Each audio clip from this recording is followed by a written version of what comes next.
Ladies and gentlemen, welcome to the main event.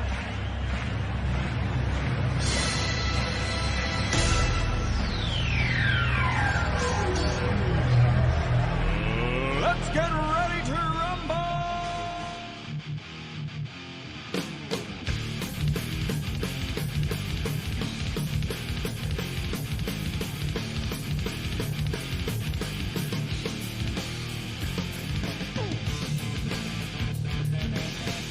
And that's right, everybody. Welcome back once again to another edition of the Best Seat in the House podcast. As always, I'm your host, Rob Kramer, joined by my co-host, Daniel Bobo Curlin. I hope you guys had a Merry Christmas and a Happy Holiday over the last couple of days. Dan, how you doing today, and how was your Christmas and everything? My Christmas was great. Just got a couple of gifts. Got a couple gifts from my mom, just for some various people I had gifts for. It was great. My sister, of course, it was really much. My sister was around. Some relatives visited, so it was just maybe a little simple thing this year. Yeah, nice low-key Christmas, right? Yeah, exactly. Yeah, and of course, yeah. of course, that you can't forget the binge watching of some of the classic Christmas specials. No doubt about that. No doubt about that. Was watching, Frosty and Rudolph and all the way to Die Hard and, Christmas Vacation and all that kind of fun stuff. Elf, of course. Yeah, yep, exactly. And I can tell you, my Uncle Louis, he seems to. Growing up, I always remember him quoting a lot of those animated Christmas specials growing up. So some of those when I'm watching them, sometimes made me want to text them. Yeah, we all had that relative, right? I mean, yeah, I definitely know exactly what you're talking about. And you know what? There was also some other Christmas watching going on this year, as we had two games going on Christmas Day this year, as the Knicks kicked things off with a nice win over the Milwaukee Bucks. And you know what, Dan? Let's start there. We never start with the Knicks, actually. And the Knicks have been playing pretty good ball lately. They've had the unfortunate draw of playing the Milwaukee Bucks 3 times this month, once in that tournament, and then back-to-back games. The last 2 games the Knicks have played have been, oddly enough, home games against the Milwaukee Bucks. They got killed in the first one, where the first 2 games they played against them this month, they allowed about 140 points each game. So it didn't get much better today, but at least the Knicks offense put up a little bit more. The defense held them back a little bit more, and a nice 129-122 victory on Christmas Day. That was a nice present to kick things off, right, Dan? Because really, if the Knicks lost that game, they've played so well at times this year, but I mean, it would really feel bad if you took 3 big losses in a month to the Milwaukee Bucks. As good of a team as they are. Yeah, it was, but yeah, that I feel that win was just a feel good win.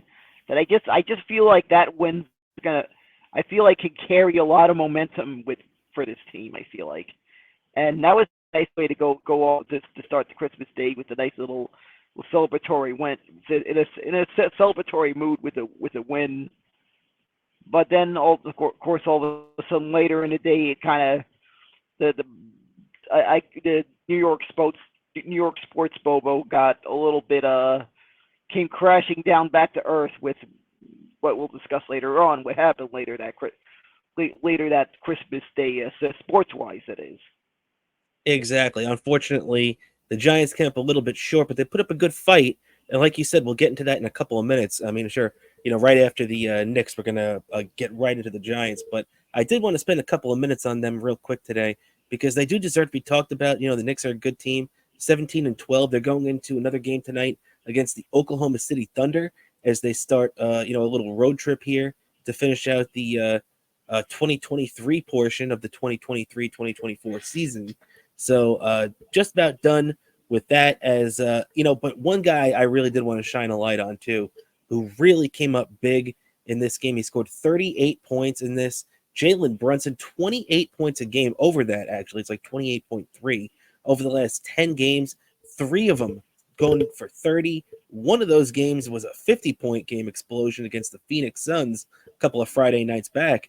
But man, I've said it over and over again.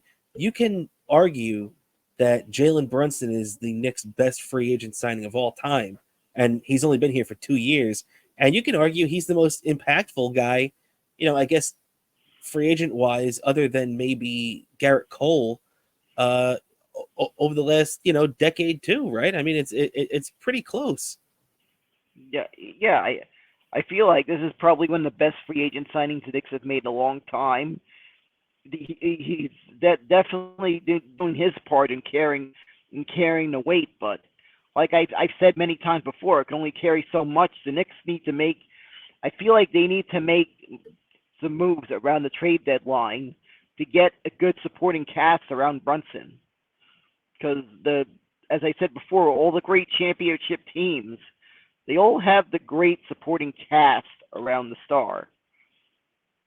Yep, that's true. And you know what? I want to say too that RJ Barrett has been one of the more consistent Knicks this year. I know his numbers have dropped a little bit lately. He was averaging 20 points a game for most of the year. He's down to about 18 right now, but he's gone to a little bit of a slump. But I really do think that he's going to end up averaging right around 20 again this season, and RJ Barrett's going to end up being a big piece of the supporting cast around Jalen Brunson. The one guy that me and you have discussed over and over again the last few years that we're both not thrilled with, but he's here whether we like it or not right now. It's Julius Randle. But Julius Randle's once again having a pretty good regular season so far, averaging anywhere from 22 to 24 points a game. Got to give the guy credit. He does come up big in the regular season at least, and I guess the Knicks are going to say, hey, we're going to give you a shot to do it in the playoffs again. I don't know if he's going to do it. And the thing that stinks is that a trade like you're talking about that I agree with 100% the Knicks need, unfortunately, that's not a trade that's going to get done most of the time during the regular season. And the Knicks would have to be extremely motivated to move him for it to get done and really disrupt the locker room and everything they got going on there if they're playing good ball. Really, I could see the only way them trading Julius Randle mid-season, which is the only way that you could really facilitate bringing another big guy, is if the Knicks go into a really big slump. They're falling out of it around the trade deadline, and Julius Randle becomes a malcontent, which he never really he's been that at times in the past, but when the Knicks have been winning, Julius Randle's always been a model citizen. So I don't know. I don't know where their hands are kind of tied, Dan. You know what I mean? Yeah, unfortunately, it looks like pretty much this is the guy going in, and it's for the best. Yeah. One thing that we can hang our hats on as Knicks fans is that Tom Thibodeau is our coach, and he's a hell of a coach. And right now, you could honestly make the case that Tom Thibodeau is one of the best coaches in New York. You know what I mean? I mean, Peter Laviolette off to a great start with the Rangers. Obviously, he has his history with the Islanders in New York. He's won a Stanley Cup. But you know what? To be honest, I think he's been on the scene for just a little bit too short of a time in New York right now to, since his comeback, to really say he's the best coach in New York, although there's definitely a case to be made. Carlos Mendoza with the Mets, who knows? Rex Ryan with the Jets, Rex Ryan, what am I talking about? Robert Saleh. Robert Saleh with the coach, we don't know anything about him yet. His record's 16-33, basically. Brian Daboll, a year ago, we would have made the case. Right now, coming off this season, Brian Daboll's, he's probably still in the mix, but, people are a little bit down on Daboll right now, so you can't really say him either. I mean, Dan, who would you put above him, really? I mean, maybe Aaron Boone, because he's taken the Yankees to a couple of ALCSs, but I don't know.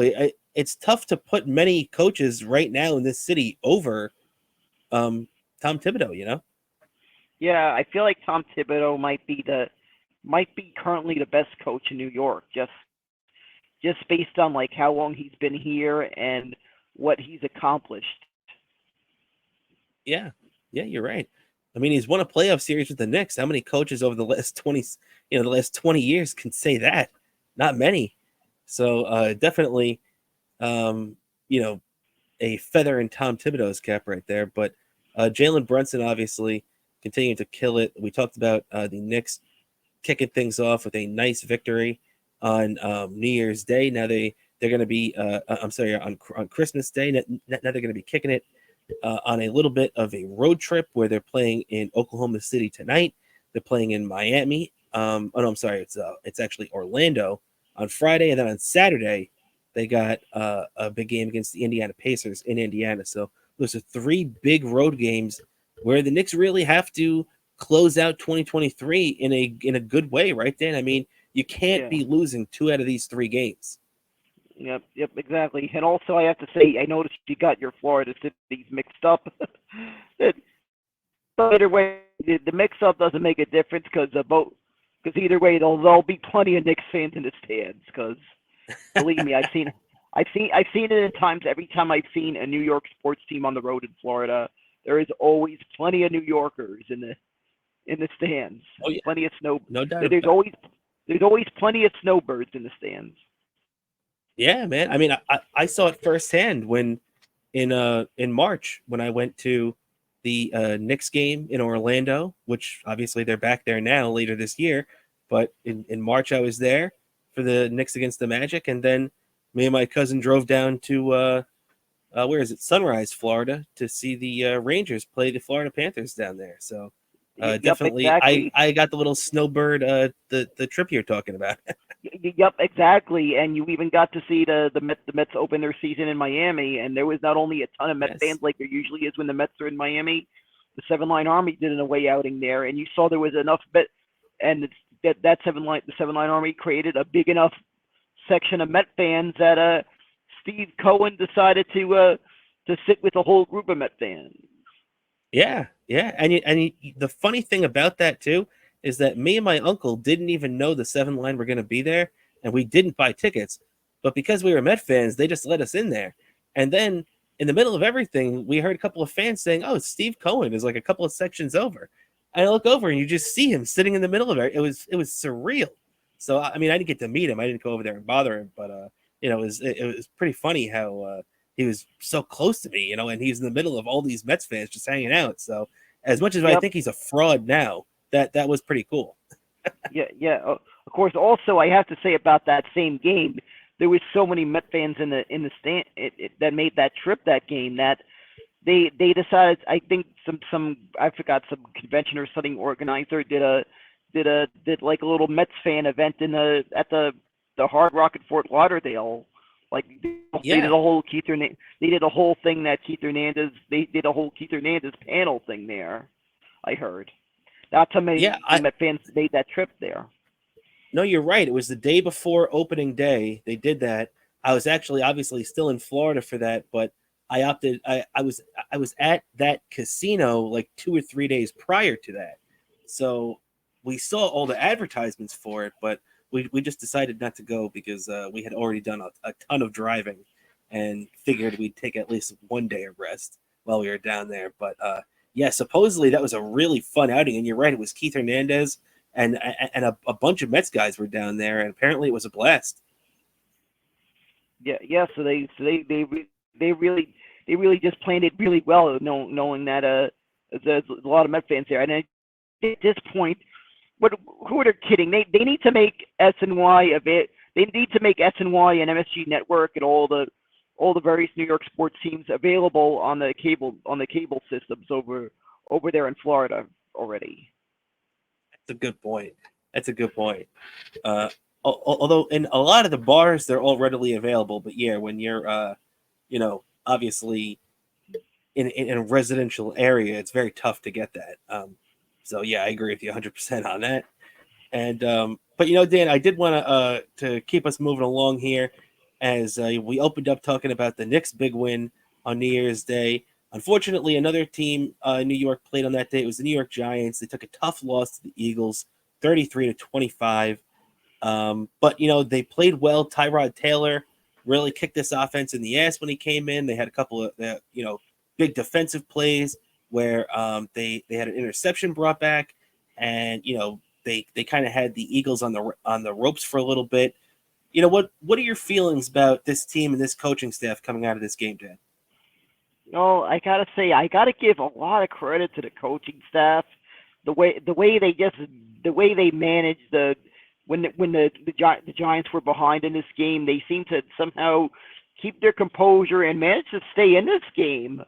Because surprisingly to what, especially after what I saw in the first half, like I saw that entire first half, I'm thinking, oh my God, this is gonna be a long game, just another annoying loss to the Eagles, even if we're already out of it.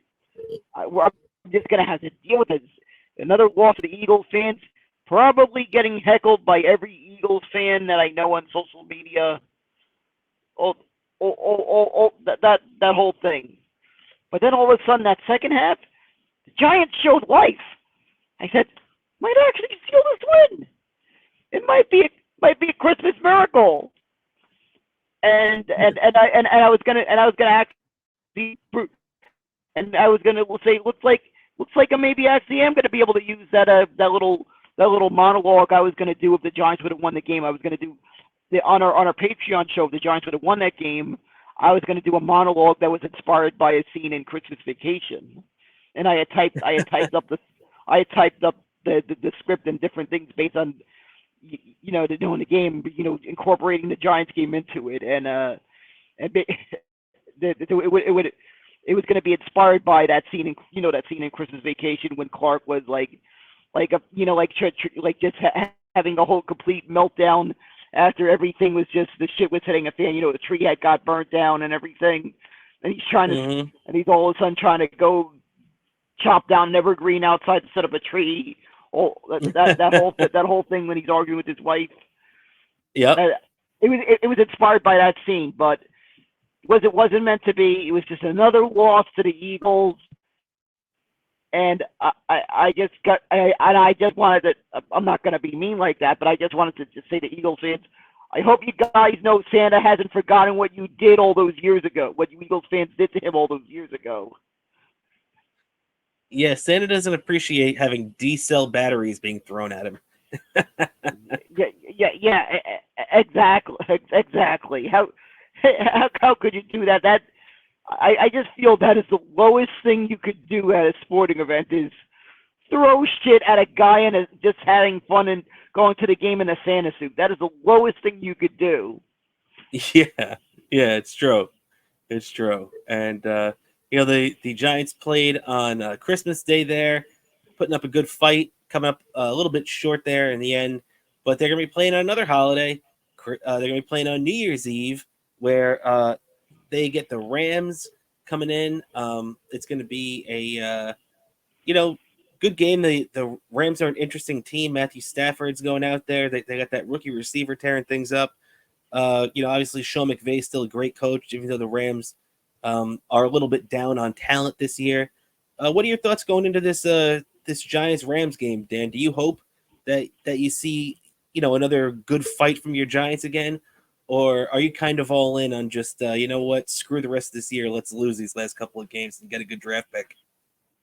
Well, I feel like on one hand, I kind of would want to see them just mail it in and get a draft pick. But at the same time, I just feel like the way it is with these players, like you kind of have to understand that these players don't quite like tanking. It's just a thing. So some of these guys are going to be on a team next year, and they just want to carry this momentum into next year. So I feel like this game, the Giants are going to they're going to give it.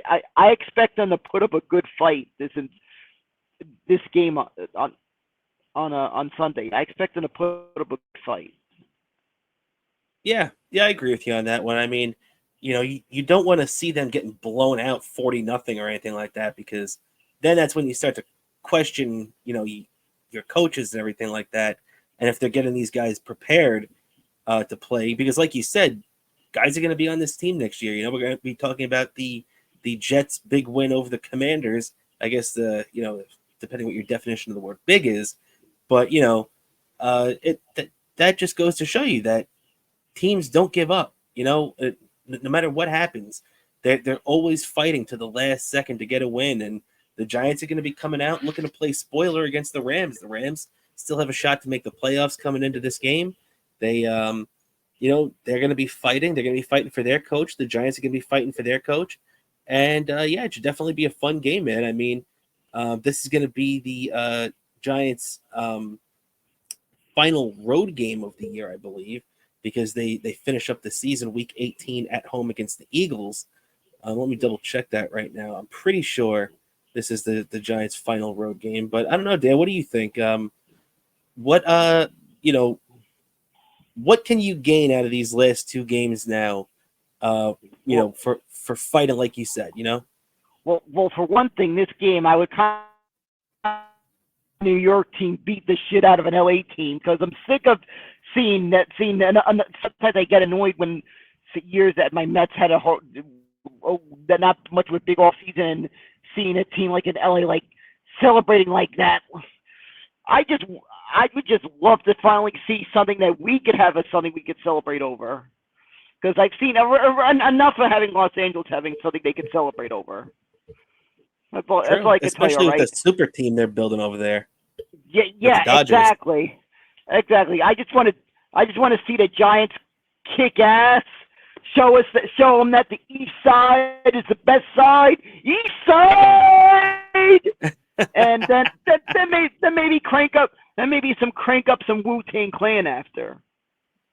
There we go. All right. I like where you're going on that. I like your head on this one, man. I definitely agree that hey, you got to come out swinging against the Rams here. It's going to be a good game, and you want to show them that the Giants are going to make it easy for them to get in the playoffs. Last year the Giants were the one in the playoffs, and this year it's the role reversal as the Rams still have life to their season. But the Giants have a chance to come out here and play spoiler, and this time of the year it's all you want. Speaking of that, actually, let's keep it rolling along here and talk about another team playing spoiler right now, as the Jets are playing the Browns Thursday night. They're coming off a big win against the Commanders. Jets and the Browns, interesting matchup here with Joe Flacco and everything, man. I mean, how crazy is this story with Joe Flacco over the last few weeks? This guy, over the last 3 weeks, leads the NFL in passing yards. He hit Browns receiver Amari Cooper for a career game. I think it was either 260 or 280 yards, setting the Browns single game record for wide receiver. Joe Flacco, Joe Cool's been going crazy, since he's been in Cleveland, and that's a crazy story in itself, right, Dan? The guy was on the couch a couple of weeks ago. Well, I have to give credit to Joe Flacco. I mean, even though he was on a couch, he was not far removed from retirement. Plus, I feel like the guy has experience being on a contending team. I feel like so it's like it's gonna be a tough matchup. Jets shouldn't take this one lightly. Same thing with the Giants. I just feel like they just need to just carry that momentum because some of the guys on this team are going to be on the team next year. I feel like they need to make a good showing. Hopefully, make Aaron Rodgers proud. Because I feel like because I could tell by the look, all those footage you see of Aaron Rodgers, the look on his faces, I could tell it's kind of disgusts him seeing his team have a bad game like this. He wants to see his team have a good game, and he wants to be able to be ready to go next year when I guess. Remember, like I said, on our Patreon show, it's gonna be a hit the reset button for the Jets. Try to get another go at this.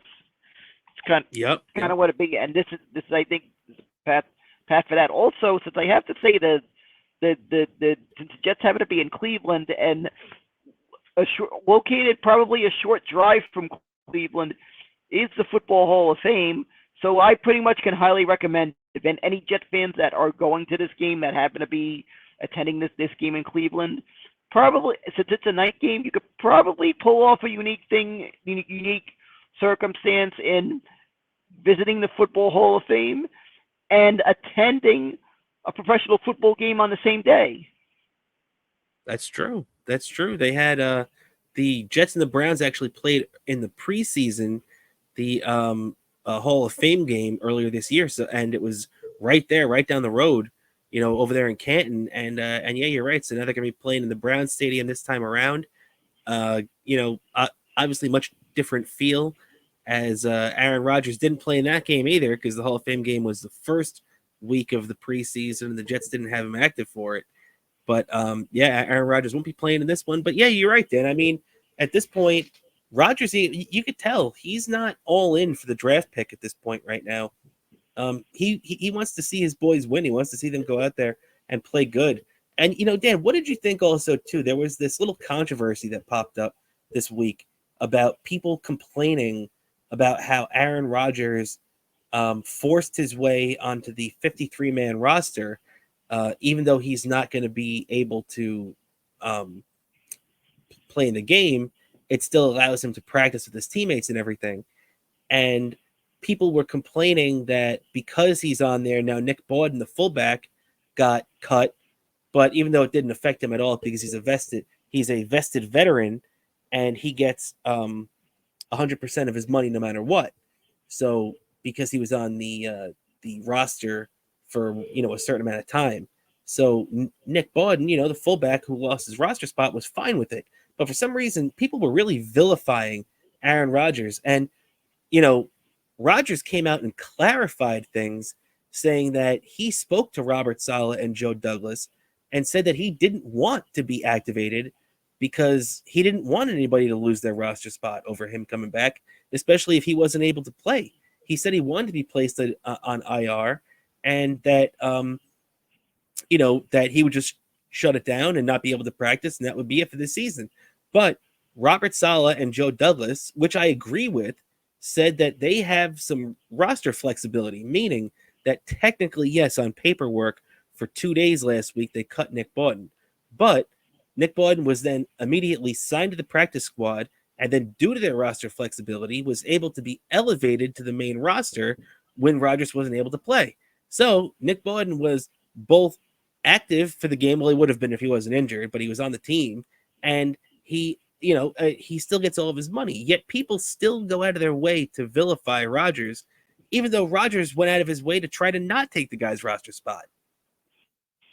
Yeah, exactly. I don't really get why people are doing that. They really should have just paid attention to what Aaron Rodgers said. I saw those articles.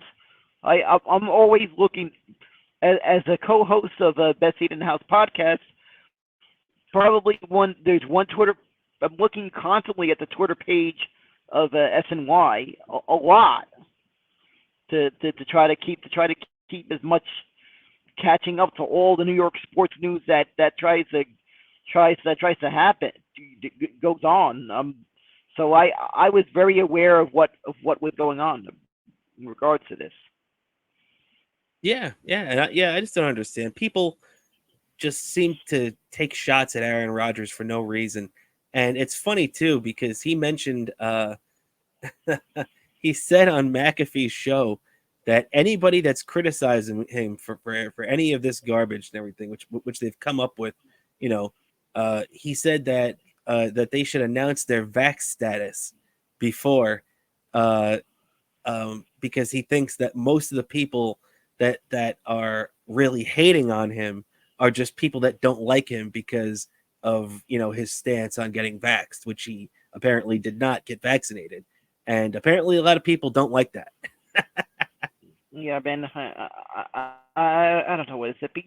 I just feel like people need to understand that people are entitled to their. I don't really want to get a little in this matter, but these people are entitled to their own opinions and their personal decisions on certain matters. All right, and sometimes you just need to respect someone's decision.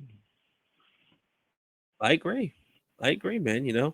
If Rodgers doesn't want to put that in his body as a professional athlete, I don't blame him for being skeptical of, a lot of things we've been told. So, hey, let's let the guy do what he wants. He's not hurting anybody. So he's that should be more than fine. And so very interesting talk they had on McAfee, Pat McAfee show on ESPN and YouTube. Always entertaining watch, especially when Aaron Rodgers is on.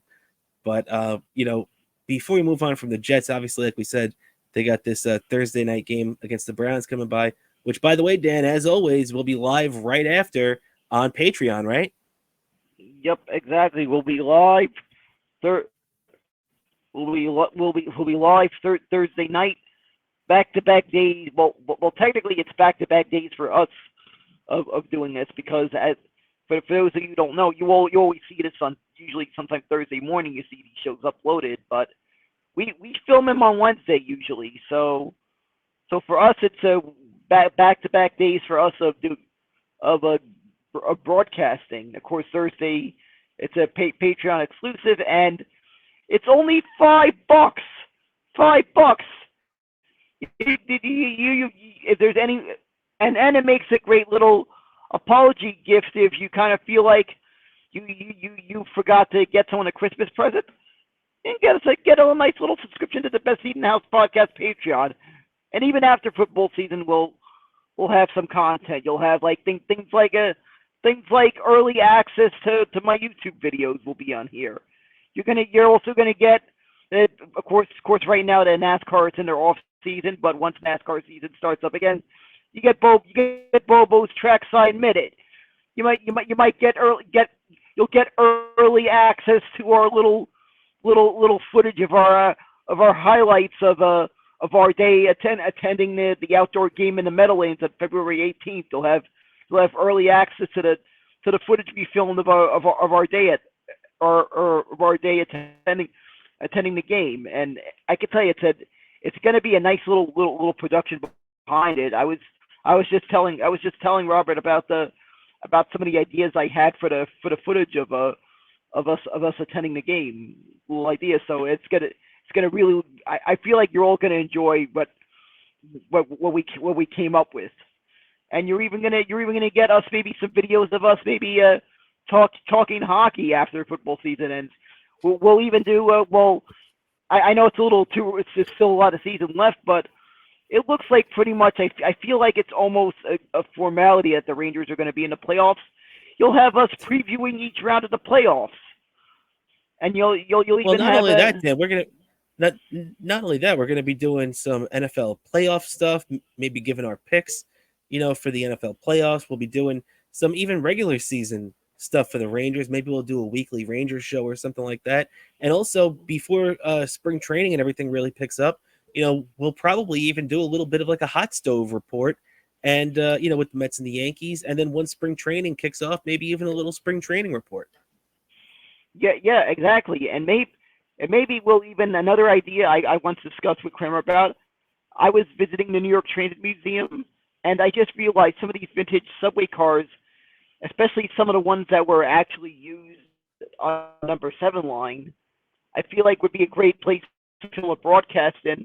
I think we might even make that an early access thing. Us doing our show in an interesting location, in like a vintage subway car that Met fans like ourselves would have been used back in the day to go to a Mets game.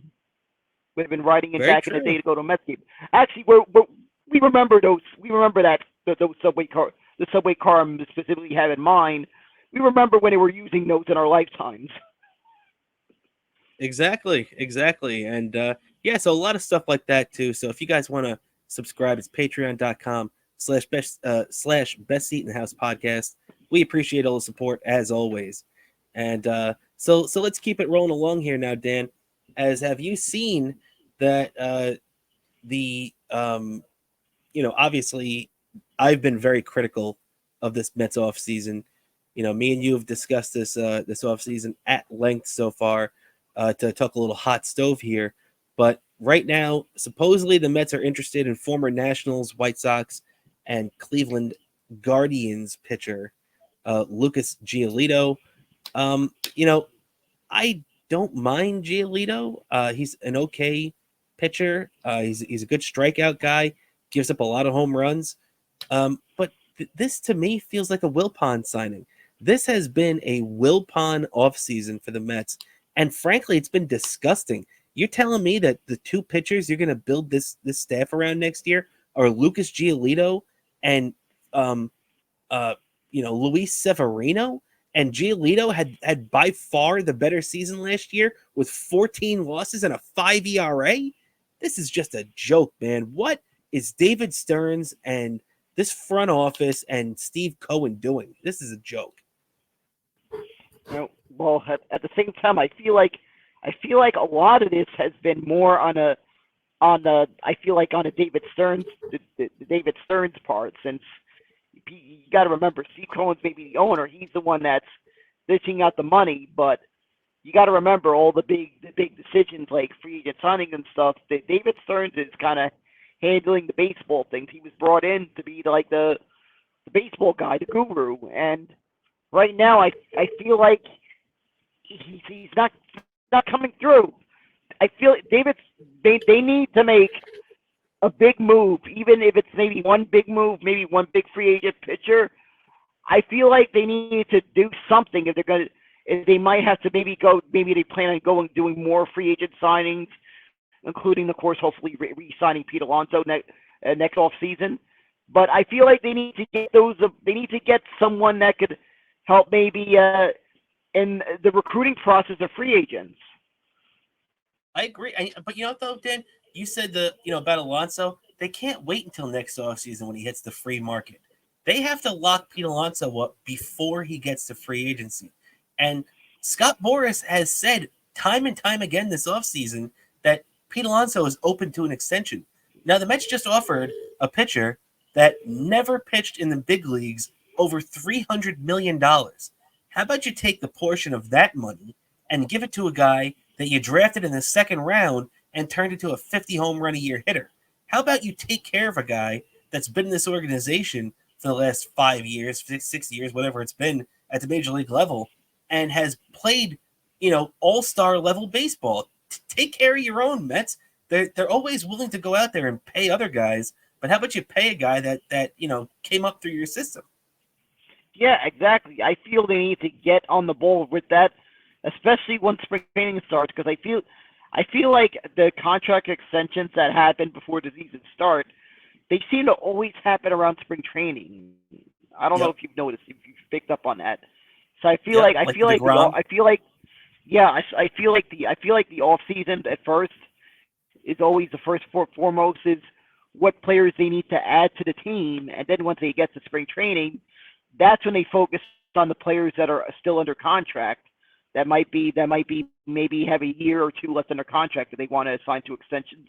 That's when they kind of go into the extension part. So I'm very hopeful at the very least they know that they need to show some ability to have a formidable team going into 2025.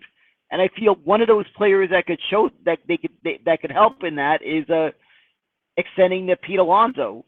I just feel like this guy has been putting in a lot max effort to try to.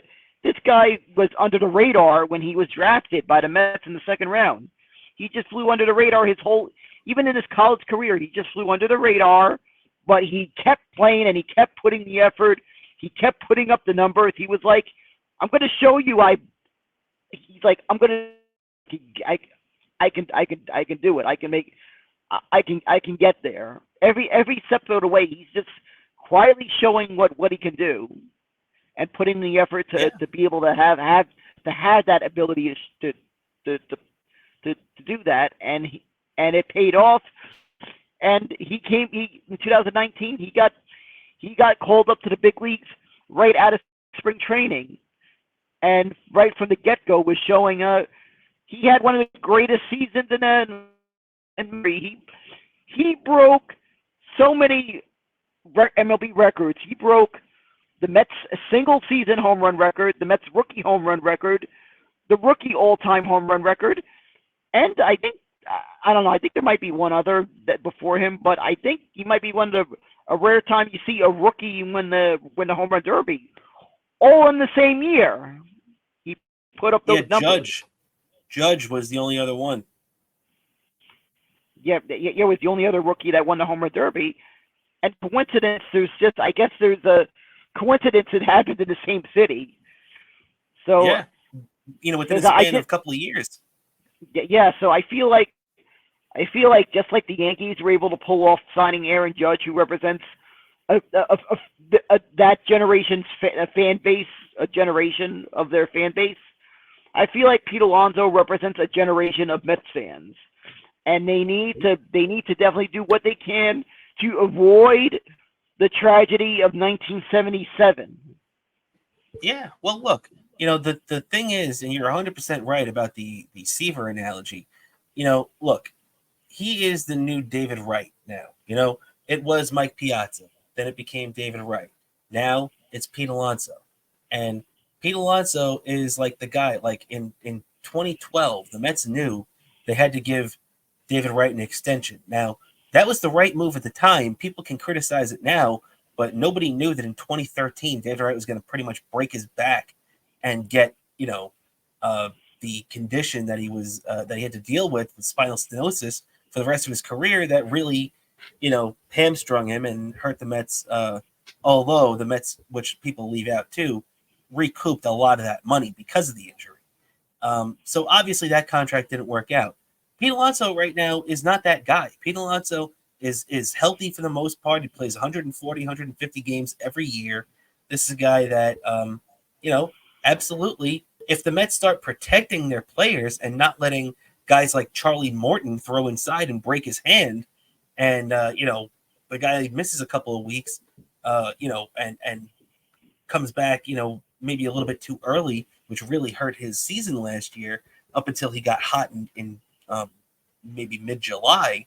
But, man, I mean, the Mets got to pay this guy, and it's about time they do it. Yeah, exactly. Pay the man. Pay the man. Yeah. You're 100% right. 100% right, Dan. And now, I want to keep talking about a little hot stove real quick. Yankees trade outfielder Estevan Florial to Cleveland for pitcher Cody Morris. Now, Cody Morris is kind of a nondescript prospect. He pitched a little bit in the big leagues last year. He has a little bit of big league experience. But Florial's a guy who at AAA last year for the Yankees hit 280. He has the ability to steal bases. He's got a little power. Now, he's never really shown much at the major league level, but I was kind of surprised to see the Yankees gave up on Florial, one of their prized prospects, for a guy that is kind of like a middling pitcher at best. I just feel like this move, and I'm sorry, Yankee fans, to say this, but it's gonna bite them in the ass. I feel like. Yeah, it's funny you say that too, man. I kind of had that feeling too, where this is going to be one of those guys that the Yankees trade off and comes back to haunt them, where he's going to end up being, a 20 home run, 80 RBI guy somewhere down the line. But, maybe me and you were just saying that kind of wishful thinking, hoping that that's the case because we're Mets fans and, not exactly big fans of the Yankees. But for some reason, that just seems like something, that's definitely very possible. Definitely agree with you on that. I was just personally very surprised. I mean, I do think what it probably came down to is like with the addition of Verdugo and, Soto, now the Yankees outfield depth, especially their depth chart is really clogged up now. So maybe they just felt the need to flip him for a pitcher because, a couple of these trades the Yankees have done now, they've given up a bunch of pitching.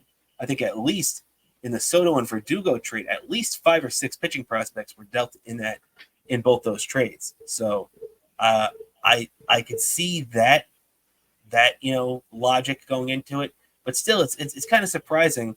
I would have thought if the Yankees were giving him up, they might have packaged him with a couple of other guys and gotten a better return than just Cody Morris.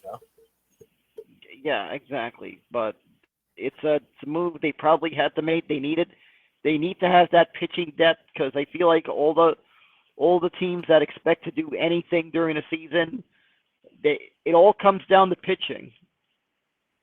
Yeah, you're right, man. Absolutely, and that pitching depth means everything. And injuries can play a big role in determining seasons, and that happens in every sport. Right now we're going to switch over and talk a little hockey before me and Dan roll into. We each did a our top five moments of 2023, and yeah.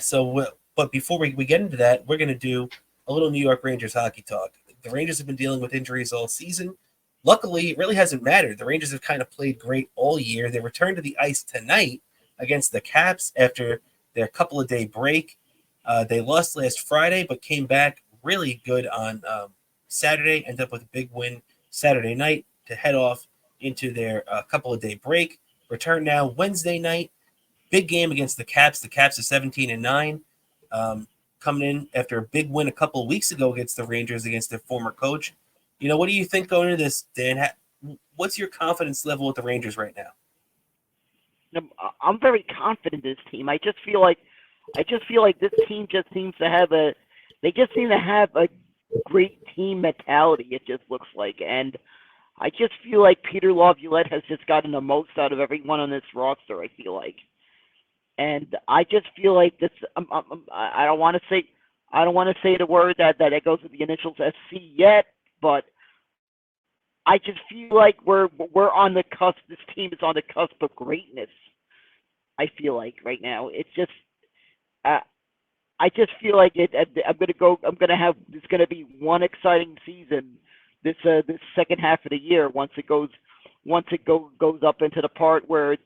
I guess technically, I guess you could say because usually these seasons are labeled like the year the second half of the season goes. So it's gonna be 2024 season.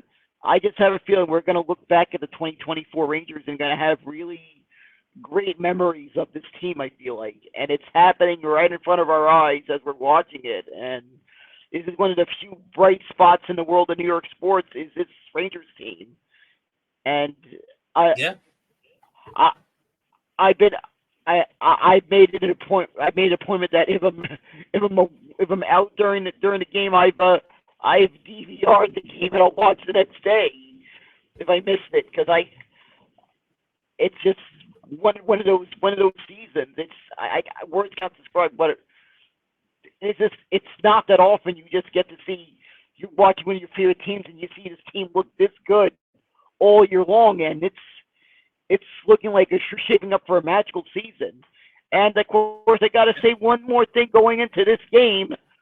Tom Wilson sucks. Yep. Yeah, I'm with you on that. No Ranger fan is a fan of that asshole. Yep, exactly. I think prior to 1994, there was a generation of Ranger fans that always had that part of it and sucks chant. This is this generation's equivalent of that chant.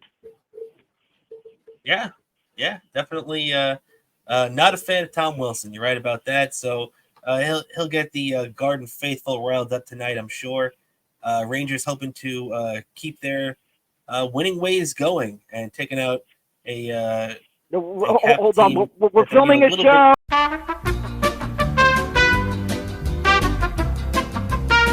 And they finish out this portion of the 2023-2024 season in Florida, down with the Panthers and the Lightning, doing back-to-back. They do that sometimes. They've done it the last couple of years. I got lucky last year, and they didn't do it where they were in Florida in March and got to see them down there. But so they didn't do it last year. But this has been a thing in recent memory where they usually catch the Panthers and the Lightning in Florida at the end of the year.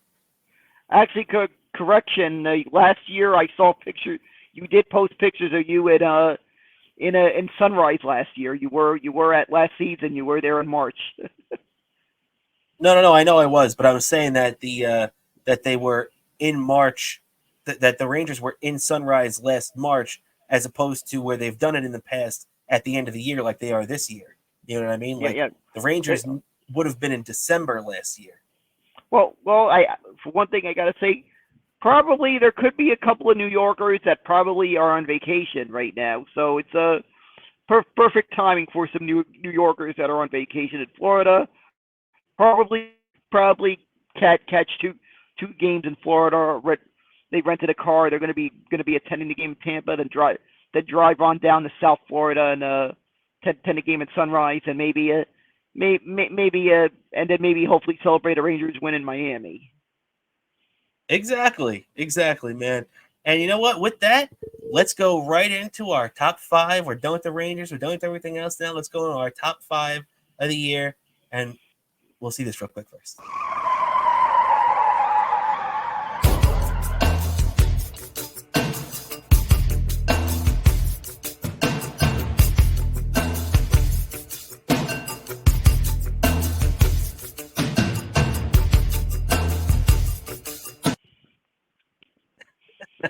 I've been dying to use that one again. And it says of the week, but it's obviously of the year. So, Dan, we're going to get started off. I got it punched in here, so just let me get it up here first before you go into it. So we're going to start off with number 5. Dan, take it from there. All right. This is the direct from the offices in Huntsville, Alabama. First, we go with Kodai Senga's rookie season. Kodai Senga just had a phenomenal rookie season. I mean, you couldn't ask for anything more than what he gave us that whole season. I feel like Kodai Senga, sometimes it's always like hit or miss. Sometimes we get players that play professional ball in Japan and then they come into the major leagues. This especially seems to be the case with pitchers. Kodai Senga seemed like he was ready his entire professional career. It feels like he was readying himself to pitch in the major leagues, and and all that work paid off, and he had one of the most phenomenal rookie seasons in Mets history. I feel like so. I got to give credit to Senga and the Ghost Fork. Yeah, I gotta agree with you on that, Dan. I think that was a phenomenal pick. You know, Senga just had a phenomenal year, double-digit wins and an ERA under 3 for this crappy Mets team. Thumbs up. I'm totally with you on that one. So, let's keep it rolling along. That's number 5, Kodai Senga. Now number 4, Dan. Yeah, this win against this Giants win against the Packers, when getting that late field goal, just felt like a feel-good win in a terrible season for the Giants this year, and I was stoked seeing that win for all the years of me, the whole football season of me just yelling at the TV and just trying to fight myself from throwing a remote at the TV, and just seeing this nice feel-good win. It just looked like the Giants were going to win that. We're going to win that game, like the way they just even though they gave up that late lead late in the game, and then it just felt like there was enough time. They were like, we got this. And it looked like the exact script of that scene in the movie Coming to America, which, if you remember that scene in Coming to America, the Eddie Murphy's character Hakeem was describing a game between the Giants and the Packers. It seemed like the script in that movie. Yeah, I definitely agree with you, man. That was a big win for the Giants, and it was feel good too in a season that was kind of lost. You know, this was also after the bye week, so it had been a while since the Giants had played. A little pent up frustration for Giants fans. Nice victory. Totally agree with you there. That walk-off field goal when the Packers had taken that late lead. So there we go with the Giants at number 4, and now number 3, Dan.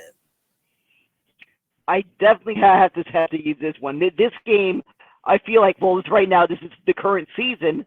I just feel like this game just really built up the confidence in this team this season. That just really, really showed us that this team is gonna have a magical season. I mean, for one thing, to be like a great team, you have to come up big against the tough opponents. And no joke, the Bruins are a tough opponent, and the Rangers just stayed in this game this entire time. It's just like a Wolves. I mean, they were behind 1 goal, but they just still kept their composure. They scored the tying goal. Then overtime, when game, I'm jumping up and down. I was happy. I was picking up my dog, Mr. Malunigan, victoriously, just giving him a victory hug, and I'm high fiving my sister, I'm high fiving my mom. It was just a feel good win for everyone, for everyone I know who's a Rangers fan who was in the room with me that day, and everyone I know all over the world every Rangers fan all over the world that I know. Yeah, no, man, that was a huge win, for a lot of reasons. But the last time, if you remember, the day after Thanksgiving, the Rangers played against the Bruins, and it was a 7-4 game, a lot of offense. The Rangers blew them out, and it really just wasn't close. So you didn't really have that playoff feel to it. But this game totally had that playoff feel, and I'm 100% with you on the fact that that was a big win, and it got everybody juiced up, man. Now, to keep your top 5 rolling on, we're into our top 2 now. Dan, what's coming in at number 2? Number 2 is the Mets Hall of Fame induction. That's just a milestone in Mets history for some of these greats that were part of Mets history. For one thing, you had the Gary Cohen, who's in the TV booth, that has done a phenomenal job his entire career as a broadcaster, really bringing in the words to what we're seeing on the field. Started his career off on radio, then once the Mets switched TV broadcast partners to this, what was then brand new TV network SNY, Gary Cohen was was a part of the trio we knew as Gary, Keith, and Ron, doing a phenomenal job. Howie Rose, real amazing student of Mets history, and just it also does a phenomenal job in a radio booth. And Met fans will always know his line when the Mets win, of course, put it in the books. Also, of course, Al Leiter, guy who joined the Mets in 1998 during that midseason trade, helped propel the Mets into becoming the contenders that made the playoffs in back-to-back seasons, and that run that got them to the 2000 World Series. And Al Leiter is definitely one of the greatest Met pitchers of all time. And I can tell you personally, from having met Al, the man's a class act of a human being. Also, another person who's a class act, who's also another class act of a human being, also on this list of he's also on this list of inductees that inducted into the Mets Hall of Fame. Hojo Howard Johnson, one of the third basemen in Mets history, and a handful of players that could say that he was part of a 30-30 teammates with Darryl Strawberry back in 1987. They had a 30-30 season. Also led the league in home runs in 1991. And, of course, also is a part of the legendary 1986 Mets that won the World Series. And as I said, from having actually met him and talked to him, a phenomenal human being. And definitely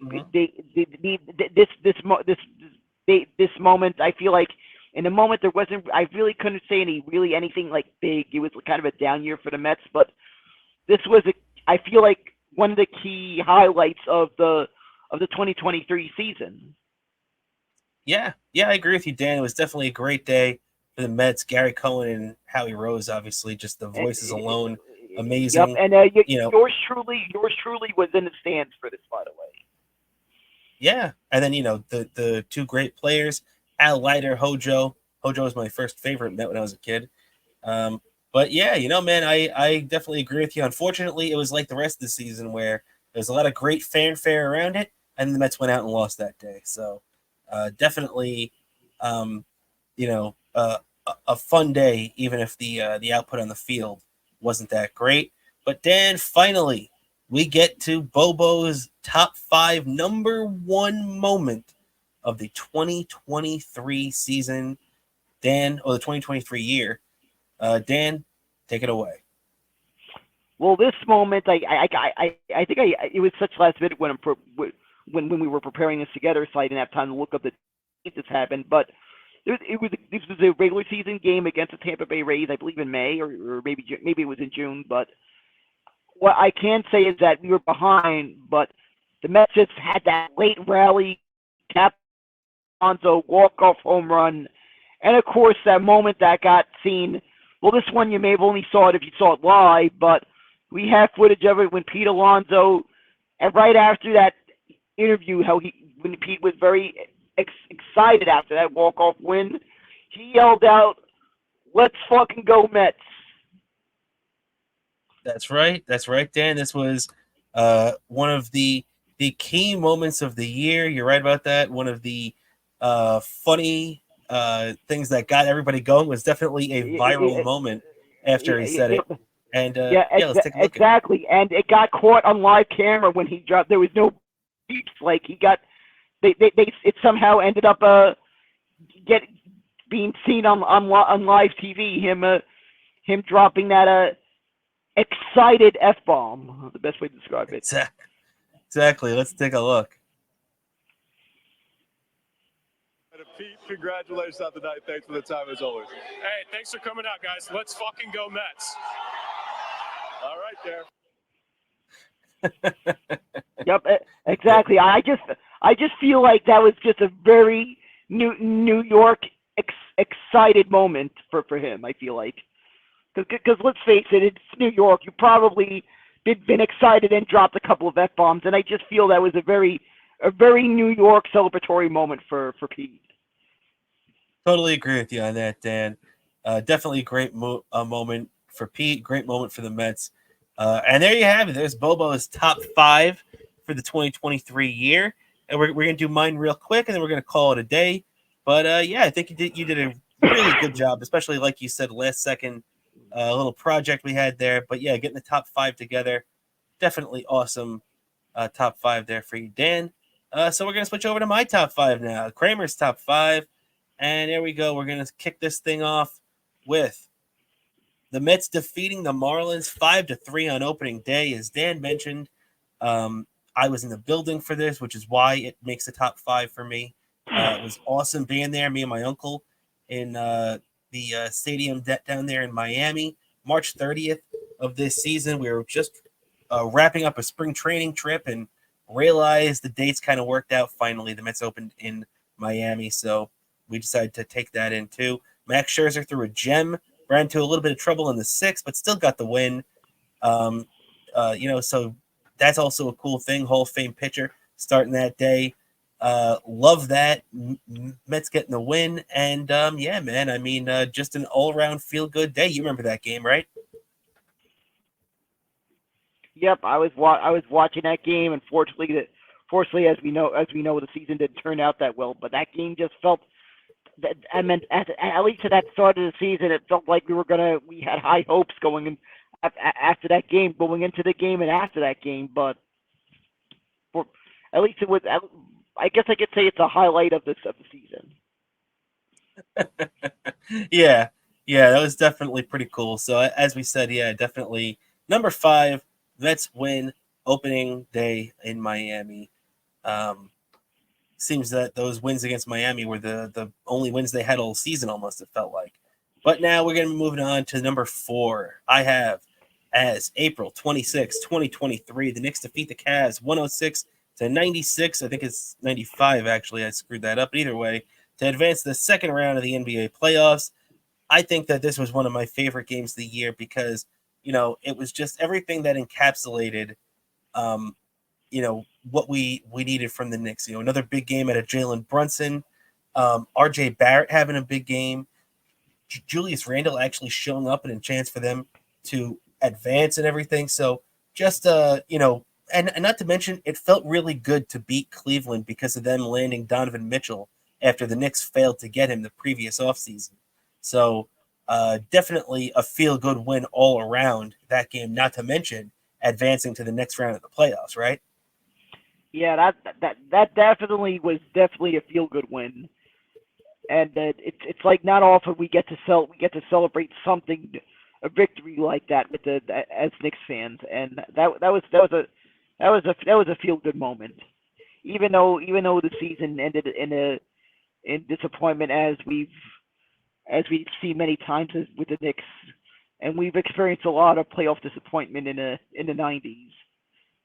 Yeah, I definitely agree with you on that one. No doubt about it, Dan. So unfortunately, the season didn't end the way that we wanted to, but it was nice to advance to the second round for the first time in about a decade. So nice win for the Knicks there at number 4. To continue my list here, top 5, we're heading on to number 3 right now. As my top 3, I got in the weeds a little bit here. July 25th, 2023. Now, we all know that Verlander would eventually get dealt. Scherzer would get dealt. The Mets season was teetering at this point, if not already over. But for me, I felt like this was I just really, really like looking back at this game because it was Verlander's last win as a Met. Alonso hit 2 home runs. Lindor had 3 hits. This game against the Yankees where everything just kind of came together, it reminded me of what the 2023 season could have and should have been, when everything was going on all cylinders, the Mets looked like a really legit team. Yes, I definitely have to say that was definitely a feel good one. I mean, and anytime we could just anytime we could get a win over a big rival like the Yankees, that's definitely a big deal. I mean, this is like college. This is a college football rivalry on a much cranked up to 11. That's the best way to describe the rivalry between the Mets and the Yankees. The college football rivalry cranked up to 11. That's true. And just like in college football, even if you're having a down year, but if you go out there and you beat your rival, one of your biggest rivals, it feels good, and you remember that, especially when you beat them as good as the Mets did this day, even though it was a down year for the Yankees too. So definitely coming in at number 3. I was a big fan of that win where the Mets finally put it all together. So to keep my top 5 rolling along here, I'm coming in with the Rangers' April 20th victory of this year over the New Jersey Devils, their second consecutive 5-1 victory to kick that series off and take a 2-0 lead over the New Jersey Devils in the 2023 playoffs. Dan, I included this game because this was the last game where we really felt like, holy crap, this could be a Stanley Cup winning team for the Rangers, because the way they trounced the Devils these first 2 games, the first game was 5-1, the second game was 5-1, so after 2 games, the Rangers outscored them 10-2.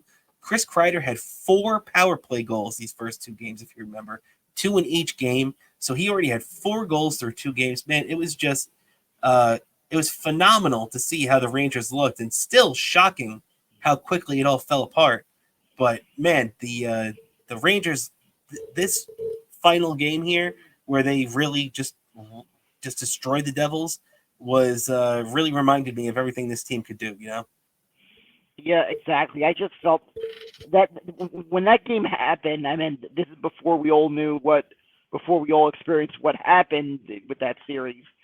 It just felt like the Rangers got this one in the bag after that win, but unfortunately, it ended up being a first-round disappointment that left me just scratching my head like, what the heck happened? I could tell you, I was, as you know, when the Rangers are in the playoffs, I don't shave during the playoff run.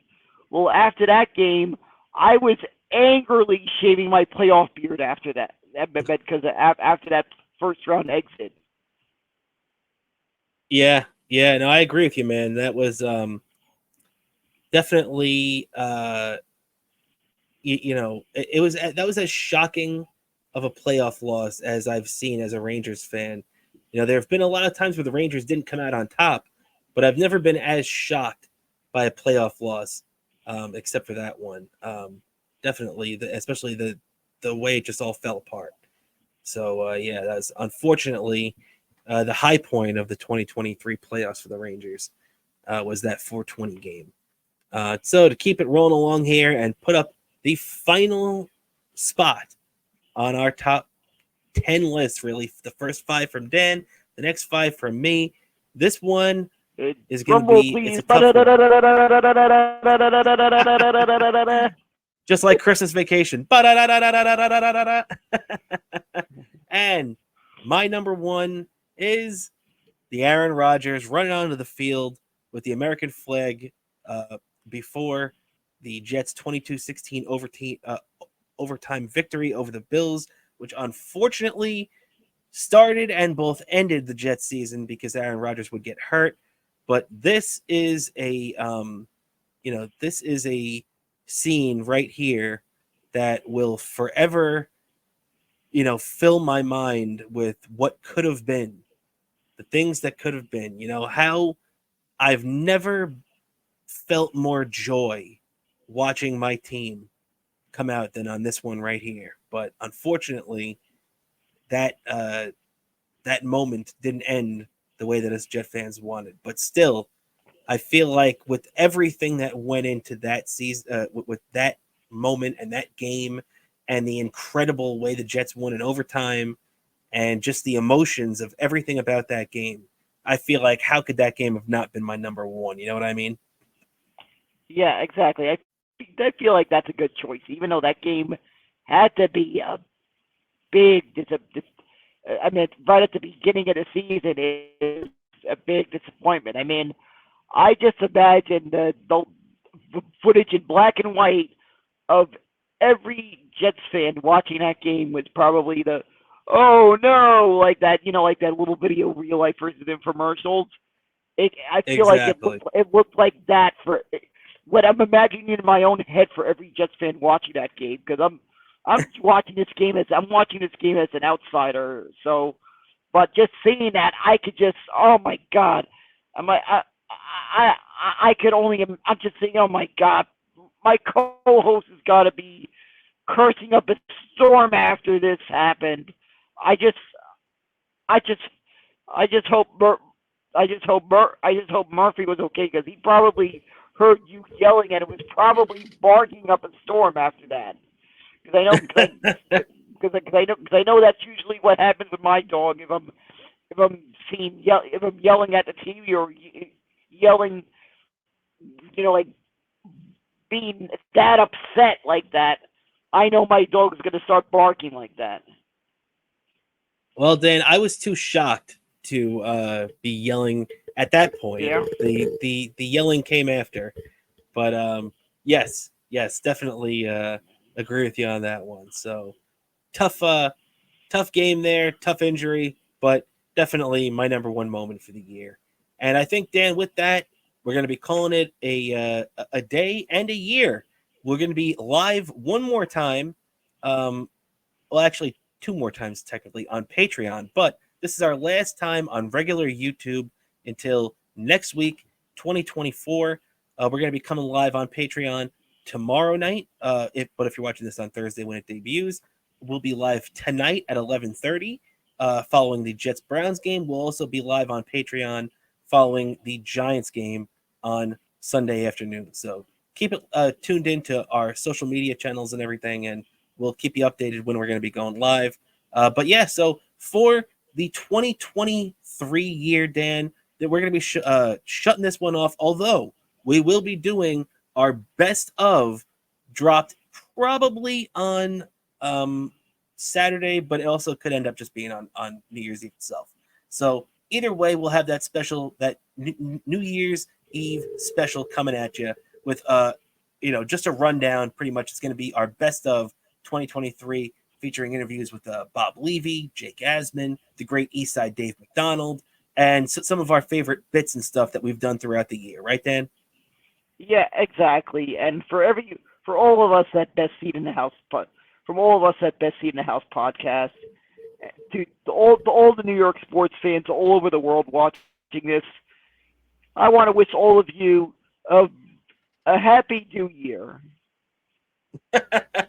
Happy New Year. And the immortal words of Dick Clark, Dan, you're 100% right about that. And if make sure before we get out of here, Dan, do you have anything that you'd like to plug for yourself? Sure.